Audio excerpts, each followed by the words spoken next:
esta segunda ponencia está basada en un proyecto que hicimos para entender cómo tres medios de comunicación colombianos cubrieron la COP 16, uno de los eventos, el evento más importante de política ambiental que se ha llevado a cabo en Colombia.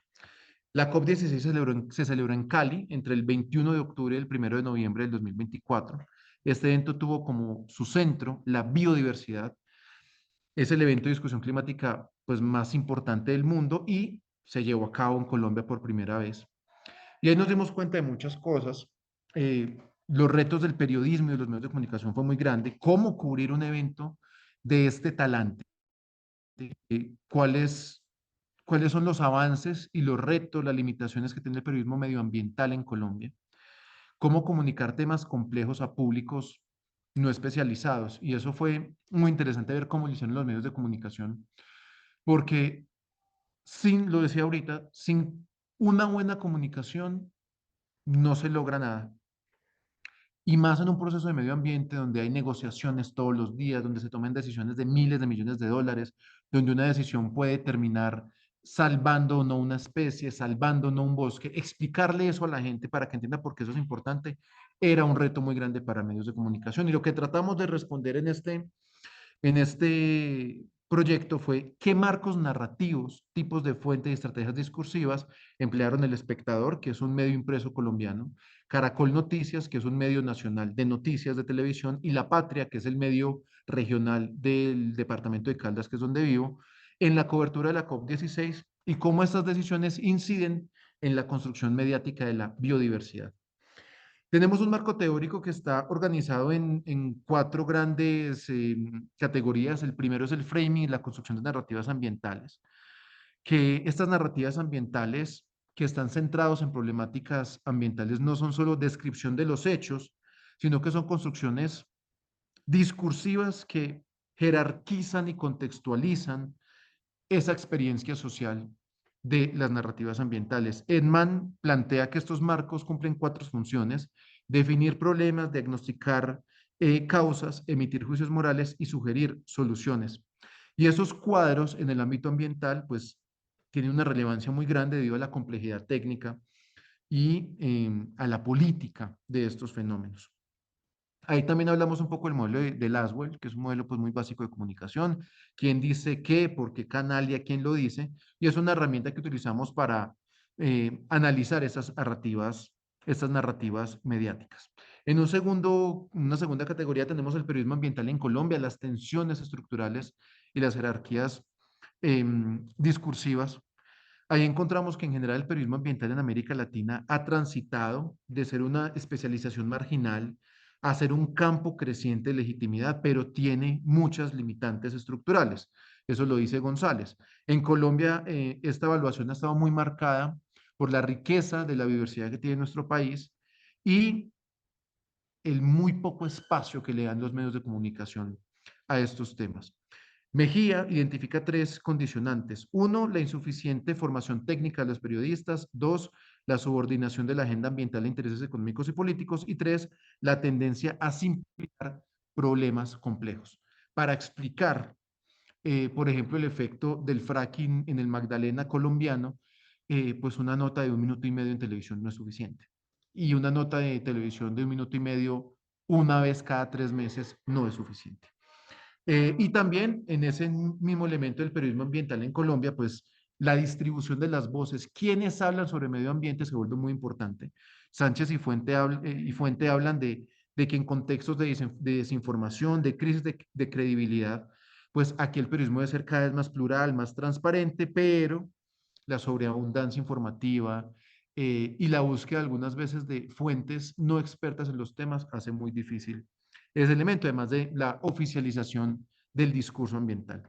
En un tercer punto hablamos de la modernidad líquida y la fragmentación e inmediatez. Ahí utilizamos este concepto de Bauman de la modernidad líquida para llevarlo a cómo se cubre el periodismo ambiental, porque este marco interpretativo de Bauman nos sirve para analizar esas transformaciones estructurales del ecosistema mediático. Las sociedades actuales se caracterizan por fluir rápidamente, por la inestabilidad, por la inmediatez, y curiosamente, el periodismo medioambiental bien hecho está marcado porque toma tiempo, es lento, necesita análisis, necesita raciocinio. Entonces, claro, ahí empieza la modernidad líquida a notarse como un reto muy grande para cómo cubrir esos temas. Y encontramos, como lo dicen Martínez Caballero y García, unas dimensiones observables. Uno, la fragmentación informativa, el predominio de piezas breves y escaso contexto. Flexibilidad discursiva, en donde coexisten marcos económicos, de urgencia y de responsabilidad sin articularlos muy bien. Y la jerarquización institucional de fuentes, ya lo decía, la oficialización del discurso mediático. Hablan las mismas personas, siempre en su gran mayoría pues que son actores oficiales en detrimento de voces expertas, comunitarias, indígenas incluso. Y finalmente los formatos, la contextualización y la credibilidad, que ellos habla de cómo estos formatos y convenciones que utilizan los medios, pues los públicos los interpretan de manera confiable y en ese sentido estos formatos interpretativos pues permiten incorporar o no múltiples voces. ¿Qué tipo de formatos utilizan los medios para hablar de este tema y en qué nivel de contextualización está? Eso es un poco como el marco teórico de este proceso investigativo y en ese sentido utilizamos una metodología de enfoque mixto, cual y cuantitativo con predominancia en lo cuantitativo, orientada a analizar estas narrativas mediáticas. Ya hablaba del modelo de Laswell. Las fuentes primarias de este trabajo incluyen 34 productos que los medios publicaron, que los medios que ya dije, publicaron entre el 21 de octubre del 2024 al 1 de noviembre. Y utilizamos como apoyo inicial del corpus la herramienta de Claude, que es una herramienta de inteligencia artificial de Anthropic, para que nos ayudara a identificar preliminarmente recurrencias temáticas, tipos de fuentes y posibles marcos narrativos que luego cruzamos y analizamos nosotros. Con esta información construimos una matriz que incluyó categorías específicas como identificación básica, medio, fecha y título, caracterizaciones como duración, número de palabras, género periodístico, formato, el contenido, tema principal, subtemas, fuentes consultadas y también los aspectos del enfoque discursivo y elementos visuales cuando correspondía como tal. ¿Qué encontramos? En el análisis encontramos que los temas principales y la frecuencia, en primer lugar, fueron los aspectos económicos. Se habló mucho de el efecto económico de lo que pasaba con el medio ambiente y las discusiones económicas que se estaban llevando a cabo en la COP16. En un segundo lugar, la conservación y la biodiversidad. Vale la pena recordar que la COP16, su tema central fue la biodiversidad. Negociaciones de acuerdos políticos, participación de comunidades locales e indígenas, iniciativas locales, recursos genéticos y advertencias ambientales. Esos fueron los temas principales y la frecuencia de uso de estos medios.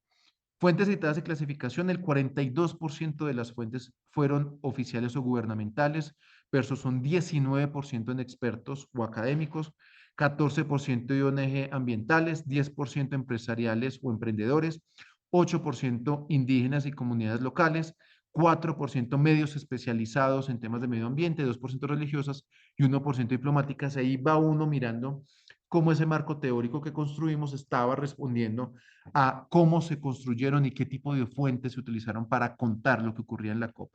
Los marcos narrativos predominantes, el marco económico fue el más fuerte, muy centrado en las oportunidades económicas de la conservación del medio ambiente, el marco de responsabilidad, hablando un poco de nuestro rol y nuestra responsabilidad frente a la crisis climática, marco de interés humano, cuando estamos contando historias de personajes que estaban en la COP, marco de conflicto, cuando había tensiones en las negociaciones, y marco de urgencia, de toma de decisiones pues, que tenemos que tomar urgentemente como sociedad. Encontramos algunos elementos en el léxico y las metáforas, como perderemos, estamos cerca del punto de no retorno, metáforas económicas como las ganancias o los negocios verdes, el contraste temporal, la personificación de ecosistemas y expresiones de conflicto como crisis y desacuerdos. El nivel de contextualización fue muy interesante. Ahí encontramos que el espectador fue el medio que mejor contextualizó con un nivel alto medio, Caracol medio bajo y La Patria bajo. Generalmente se encontró falta de explicación sobre causas estructurales y conexiones entre problemas locales y globales, o lo glocal que se habla hoy en día. En tipo de fuentes encontramos, como lo decía ya, 52 fuentes gubernamentales, 23 de expertos, 17 ONGs, 12 emprendedores, 10 de indígenas y comunidades locales, 5 de medios especializados, 4 de ciudadanos asistentes, 2 religiosos y un diplomático, lo que también nos muestra mucho cómo estuvo ese cubrimiento. En los enfoques encontramos gran cantidad de noticia como género. El enfoque informativo, 11 notas, que fue el 32%. En el económico, 7 notas del 20,6%. En el analítico, el 5 notas. Reflexivo crítico, 4. Descriptivo, 3. Interpretativo, 2. Alarmista, 1. Y promocional, 1. Y en los géneros encontramos, ya lo decía, ese enfoque informativo fue el más fuerte, 12 en el corpus, 6 reportajes, 5 columnas de opinión y análisis, 4 entrevistas, 3 notas informativas, 2 análisis informativos y 2 crónicas. Que eso también es importante a la hora de hablar en las conclusiones porque encontramos que hay una sobreabundancia del género informativo que normalmente es más corto y más conciso versus otro tipo de géneros como la crónica o el reportaje, que son de mucho más largo aliento y que pueden ser mejor contextualizados e incluso incluir más fuentes. Hay una sobrerepresentación de las fuentes oficiales y eso no es inocente. Eso se alinea con lo que dicen Sánchez y Fuentes como oficialización del discurso ambiental y claro, hay falta contraste muchas veces frente a las decisiones que pueden tener otro tipo de intereses a la hora de tomar decisiones. Hay un dominio significativo del contenido político y económico, pero los temas de las consecuencias del cambio climático en nuestro día a día no son prioritarios. A diferencia de conceptos como la superficialidad mediática o fragmentación informativa, nosotros construimos un concepto que se llama narrativa ambiental líquida, en donde no solo se describe la reducción de profundidad, sino también la coexistencia de marcos narrativos dispares sin integración analítica, lo que genera representaciones inestables de la biodiversidad. Es decir, que se presentó la biodiversidad de manera muy fragmentada, muy inestable en los diferentes medios de comunicación. El evento, curiosamente, de la COP16 aquí en Colombia tenía un eje central de saberes y miradas de las comunidades indígenas, pero estas fuentes fueron solo el menos del 6% de las fuentes consultadas por estos medios, lo que también habla mucho de cómo cubrieron los medios colombianos, estos 3 medios colombianos, este evento. Muchas gracias.